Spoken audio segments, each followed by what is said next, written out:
ain't see me, you Stevie. Wondering how I reach more evolutions than Eevee and make it look easy. What is up, Earth's mightiest subscribers? It's Ernie, the Blerd without fear. Welcome back to the channel. Also, if you're new here, make sure you hit that subscribe button and tap that notification bell so that way you don't miss out on anything. And also make sure you hit that like button because it helps the channel out tremendously. Anyway, we are going to be talking about X Factor #1, written by Mark Russell with art by Bob Quinn, colors by Jesus Abertov, and letters by Joe Caramagna. This is the kickoff, as you might imagine, of the X Factor from the Ashes era. That whole thing, you know, the whole thing we're doing, the whole post-Krakoa stuff. Yeah, that's what this is. Now, this is going to be a little different than any of the other X titles that you're probably going to pick up in the From the Ashes era to start. I actually said this when I did my video for it, when they first announced it, so if you haven't checked that out, you can go peep it out up here.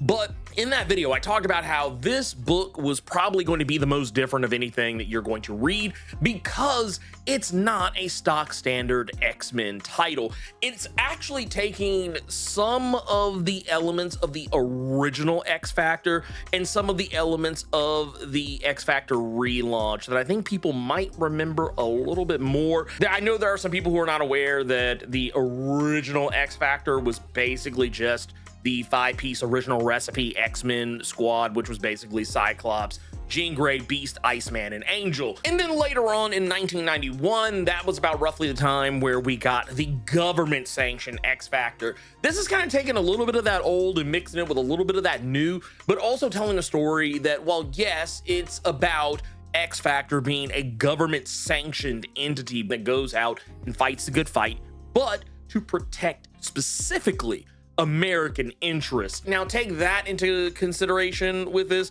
but also at the same time, add in a little element of the Thunderbolts or the Suicide Squad. I actually would even go as far as say this book kind of reminds me in some small ways of that old Ostrander Suicide Squad, maybe even a little bit of the New 52 Suicide Squad somewhere in there kind of mixed in because of the, I guess more of a focus on, I guess like current day internet culture. But at the same time, this book is also going to be giving you what I feel is characters you're probably not really thinking about very much, but using them in a way that might get you talking about them. The core thing in this book, what it's really trying to push, is that mutants are hated and feared. Yes, we know, but they now work for the United States government, meaning they're on humanity's side, right? Right? That's the general idea. This thing comes with like army level recruitment posters, only they're not putting them out there for humans. They're putting them out there for mutants, trying to show mutants a brighter future, one where mutants can, come together with the rest of humanity and try to build something beautiful together, as if there has not been oppression from the human side of things towards mutants. So yes, there is that. For all intents and purposes, a militarized mutant force that fights for America. And as far as the team itself goes, I kind of mentioned earlier, it's mostly characters that most people probably aren't even thinking about. Those characters largely being Angel, who is leading the team, who, let's be honest, no one's really checking for Angel unless he's Archangel. It just is not happening. And before I get to the rest of these characters, I just want to insert this real quick, that Archangel is not really Archangel more, he's just Angel here.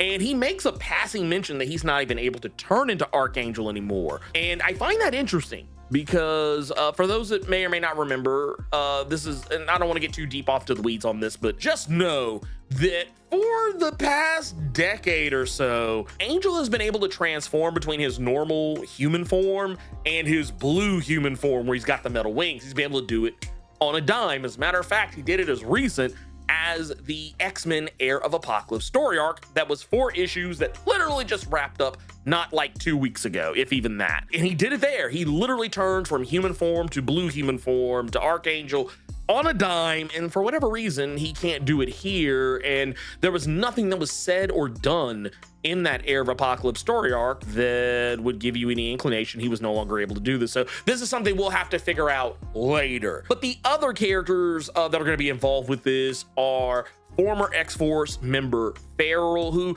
I feel is one of those mutants who has always gotten the shaft. She is one of the few Latina mutants of prominence, but also just not treated as such. And I think it's large because of the fact that she is a mutant that does not look like a normal human. So therefore, because she is orange, most people don't know that she is Latina, but she is here and she's given a fair, decent amount of stuff to do here, which, you know, to be fair, because of the nature of this book, I don't expect everyone to get a lot of shine. Every character I feel is going to get one moment, and I think that's fair. You know, no one's really outshining anyone in any of this. But we also have another character that people might overlook, and that is OG X Factor member Fire Fist. Now, if that name sounds familiar to you because of the Deadpool 2 movie, that is because, yes, Fire Fist, the little annoying kid that was in that movie, only in the movie Fire Fist isn't white, but the OG Fire Fist from the comics is a white dude, and he is also an OG member of X Factor, but he's also a character that was kind of in and out. I would forgive you if you had no clue who he was outside of that Deadpool 2 movie. But yes, he is present, and he's bringing his same Fire Fist abilities as well as his fiery personality, pun totally intended. We've also got a new character, the Shapeshifter Cameo, a guy who I wonder if this character is black or is supposed to be black, because there's a moment where he mentions something that I feel like white people don't talk about. He mentions, oh, it's showtime at the Apollo. I'm like, well, what's going on here? But yeah, he's basically, he can shapeshift into anybody, and he's actually one of the characters that showcases more than anybody else people's real world attitudes as well as their in-universe attitudes towards the roster when it was initially announced. That said, he shows up as Beast, getting people think, oh, Beast is on teams. We actually got an A-lister on the team. It's like, no, it's just him pretending to be Beast. And then we've also got another new recruit by the name of Zyber, who is an interesting character in the sense that he seems to possess a very potent ability to be able to unleash these devastating EMPs, electrical magnetic pulses. However, the caveat with his power is when he unleashes these things, they make him feel sick to his stomach. So he ends up just throwing up everywhere. So he has kind of more of a played for comedy type of deal here. And he's also presumably the youngest member of the team because he states that he's only 17 years old, which is kind of a throwback to those days when Charles Xavier would recruit child soldiers to fight his fight against, you know, evil mutants and human bigotry. Only this time it's going to be government sanctioned, which I think is a nice little kind of play on that. Like I said, this all plays on the perceptions people actually have of these characters in the real world. No one cares about them. At least, you know, not enough people care about them. Yeah, I know characters like Angel, Feral, Fire Fist, they have their fans, don't get me wrong. But by and large, most people don't check for these characters. And that's kind of where I think Mark Russell shines here, where he's able to portray these characters in a way that maybe you're not accustomed to. I feel like Mark Russell has a very good opportunity to kind of maybe you know, raise the cachet of some of these characters, even if it's just a teensy-weensy bit. All right, I know I'm doing this a little pirate radio style, but just real quick, I promise real quick, I just wanted to point out that as of the time that this video is posted, we have 48 hours left before Project Wildfire on Kickstarter is done, and it has not hit its funding yet. So I wanted to, you know, put the word out there because, as I tell people all the time, I like to put my money where my mouth is when it comes to backing Black created superheroes, and that's exactly what I'm doing right here. I have backed this project myself personally. I will also be completely transparent that I am friends with one of the people who is on this project, and I love what this is, and I want to see this become something beautiful. I love the idea of a Black superhero who becomes a superhero not because he tripped and fell into some toxic waste or because, you know, he was struck by lightning. This is a guy who is going to college and just needs money, and he needs a fast way to get it that isn't illegal, and he tries to sign up for what seems like a somewhat legitimate experiment, and this experiment leads to him having superpowers. And right now his powers are the only thing that can save the American South from being trampled by kaiju. So yes, if this sounds like something that's of interest to you, please go to the link that I'll have in the description or in the pinned comment below. Make sure you click that link and go back the project if it's something that sounds like it's up your alley. And even if it's not, if you would just share the link with other people, you never know, you might have some people out there who might be interested. So yeah, I'm not going to hold this video up anymore because it's already a pretty long video. So yes, that's all I wanted to say. Link in the description below. Click the link, go do the thing, and let's get back to the video. This team that you see at the very beginning of this book is not the team you're going to see at the end of this book. The team is going to be met by another character people typically don't associate with being a mutant, and that's Darkstar, a character who is largely been associated with the Winter Guard of Russia more recently, if you go back to Jason Aaron's Avengers run from just a few years ago. But she is a character who has long been in and out of comics since the mid-70s. Her mutant power allows her to manipulate the dark force. She is starting her own thing. Well, yes, she used to be a Russian KGB spy, and she used to be a part of the Winter Guard. She's stepping out for herself. She's not standing for any country or any nation. She's standing for mutant kind. Very much in the same energy as Charles Xavier Magneto during the House of X. Only in her case, it is more of a militarized version of that. She is trying to create a paramilitary mutant force that is not necessarily fighting for their own nation because they have none, but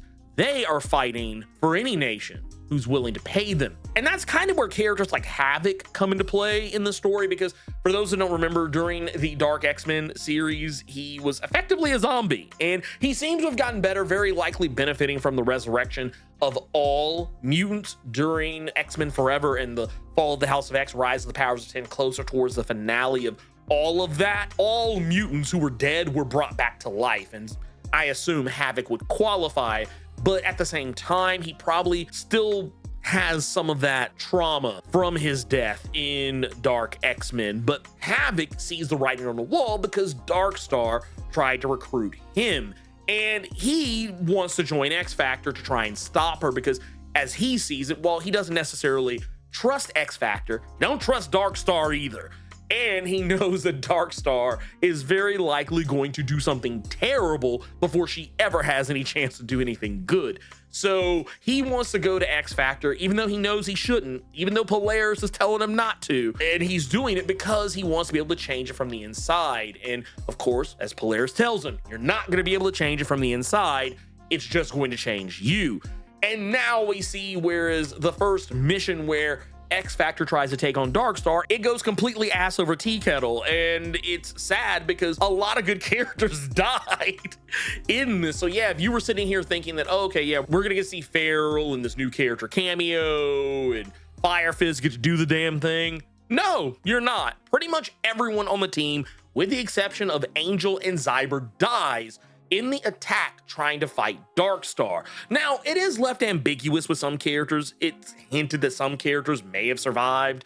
And I think when they say may have survived, they're really only talking about Zyber and an Angel. But it does make me a little sad that Feral is potentially clapped here. Like, it's like, man, y'all had an opportunity to really do something with this character. But at the end of the day, I feel like this is going to be a rotating cast and no one is safe. And I think that's actually not a bad thing. It's not like anyone was being singled out. Multiple characters caught at this issue. And now we are presented with a new team. That team being, because Angel, even though he survived, he is in the hospital and hurting.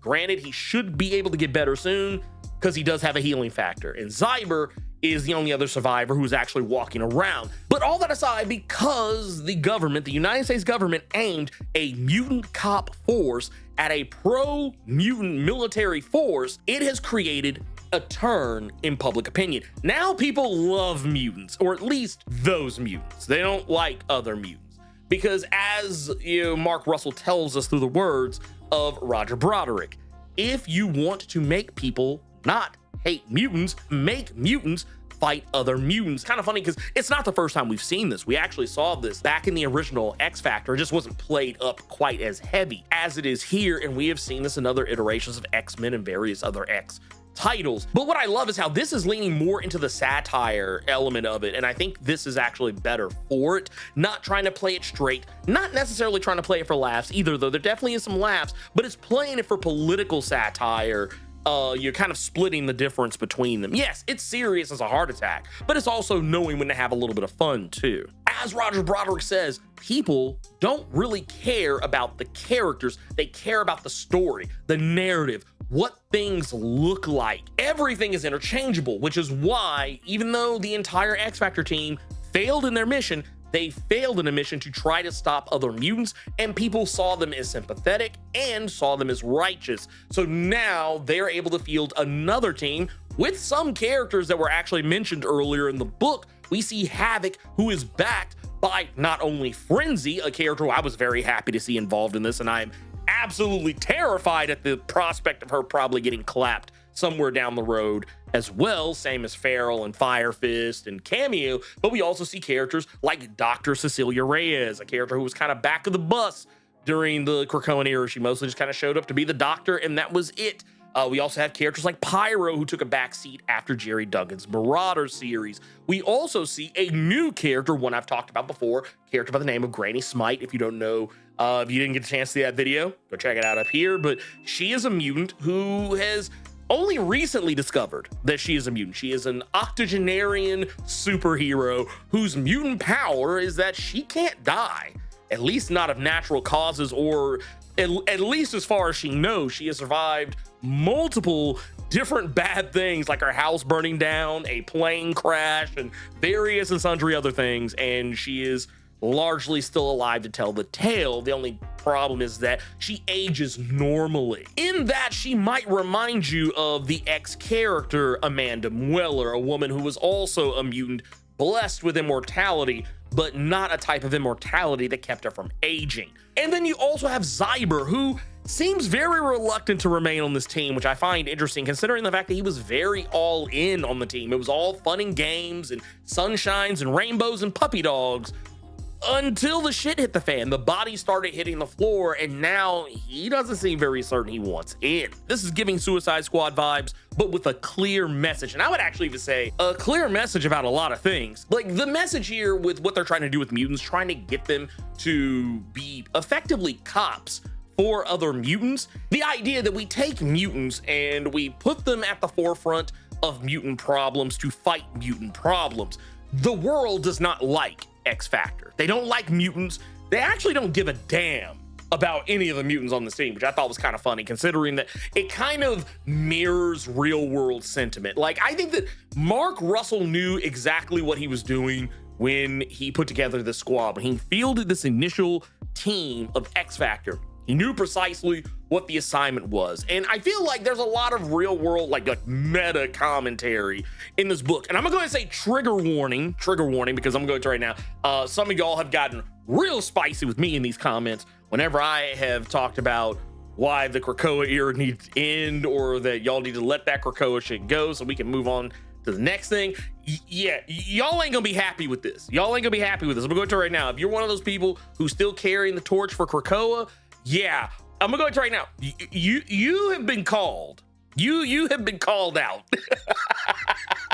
Like, there's a couple of points here where, like, the X Factor team is being protested, and there's both human protesters and there's mutant protesters. I actually thought it was kind of funny because the human protesters are basically all but calling X Factor a bunch of Uncle Toms. They don't say Uncle Tom, but I mean, that's what they're saying. They're throwing food and produce at Angel and the rest of X Factor, basically calling them sellouts, and there's even both sides telling them to go back to Krakoa. Like, it is one of those things, like, it's the whole discourse, because I thought it was quite hilarious. There were so many people that, I feel like there were people that they loved Krakoa but didn't read every Krakoan thing, so maybe there were some aspects of Krakoa that they just didn't catch. But there's a point in this comic where new character Roger Broderick, who is basically like a PR analyst, and even he says when everyone is protesting X Factor. He says it just as clear and as plain as I think you possibly could. He literally says they hold on to this idea of Krakoa like it was this utopia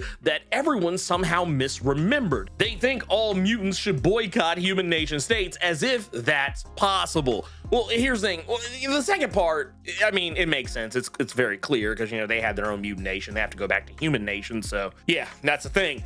But at the same time, it's the first part about that statement I really like, because we're talking about the whole misremembering.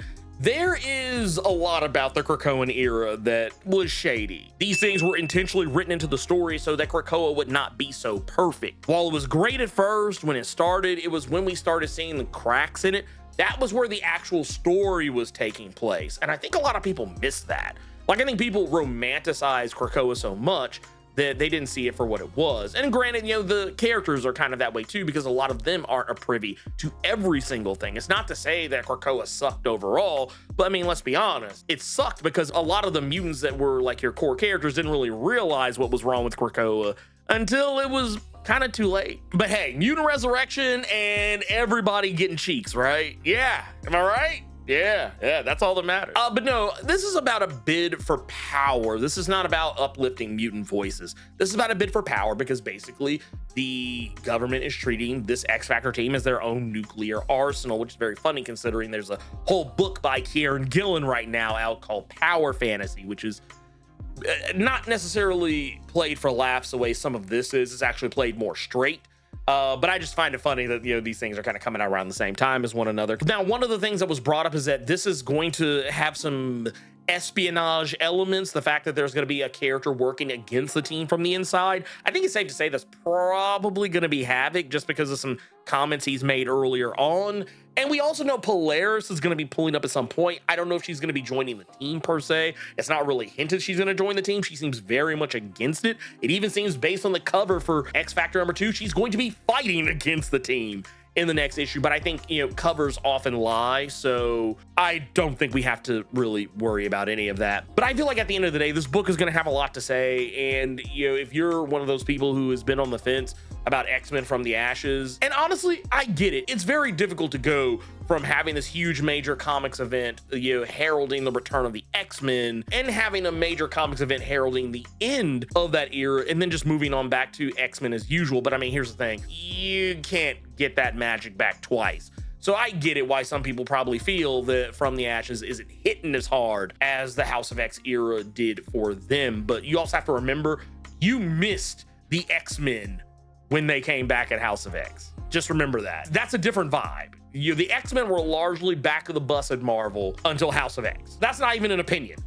That's a fact. The X-Men were buried. So when they came back with House of X and it was such a strong showing, yes, that is probably half the reason why I think a lot of people liked House of X as much as they did. Now, the X-Men are back. They're not back of the bus. They're actually quite driving the bus at Marvel as of late. So yeah, the vibes have to be different, and I'm okay with that. Change can oftentimes be good.